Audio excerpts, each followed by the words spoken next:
እንግዲህ ድምፃዊ አንዱዓለም ጎሳ ከእስር መለቀቁን ሰምተናልና ከተጠረጠረበት ወንጀል ነፃ ሆኗል ማለት ነው ወይ? እንዴት አደራችሁ? ጠበቃና የህግ አማካሪ ሲናን ግርማ ነኝ።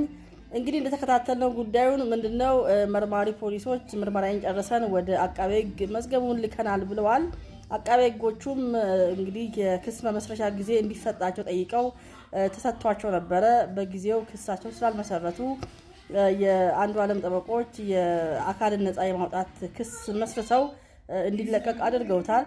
ይህ ማለት እንግዲህ ምንድነው አቃቤ ህግ በወቅቱ ክሱ መመስረት ነበረበት፣ ነገር ግን ክሱን በወቅቱ አልመሰረተም።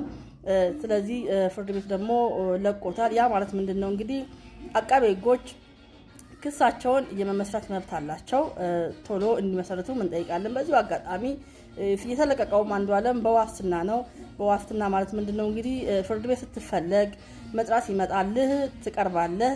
ስለዚህ በዋስትና ተለቀቀ ማለት ከወንጀሉ ነፃ ነህ ማለት አይደለም ተብሎ የተለቀቀው ገና ነው። ወንጀሉ የወንጀል ክስ መደበኛ የወንጀል ክስ በአቃቤ ህጎች ይቀርባሉ። ከዛ በኋላ እንግዲህ ተጠርጣሪው በድርጊቱ በወንጀሉ ድርጊት ውስጥ አለበት ወይ የለበትም፣ ተጠርጣሪው ወንጀለኛ ነው አይደለም የሚለው ፍርድ ቤቱ በክርክር ሂደት የሚወስነው ነው የሚሆነው ማለት ነው እንጂ አሁን በዋስትና ተለቀቀ ማለት ወይንም ደግሞ አካልን ነፃ በማውጣት ክስ ተለቀቀ ማለት ከወንጀሉ ነፃ ሆነ ከድርጊቱ ነፃ ሆነ ማለት አይደለም። ገና ነው፣ ክርክሩ የሚቀጥል ነው የሚሆነው። ስለዚህ አቃቤ ህጎች መደበኛ ክሳችሁን በቶሎ አቅርባችሁ ፍትህ፣ ትክክለኛ ፍትህ ወይ ለሟች ወይ ደግሞ ለተጠርጣሪው እንዲሰጥ እንደምታደርጉ ተስፋ እናደርጋለን። አመሰግናለሁ። ደህና ዋሉ።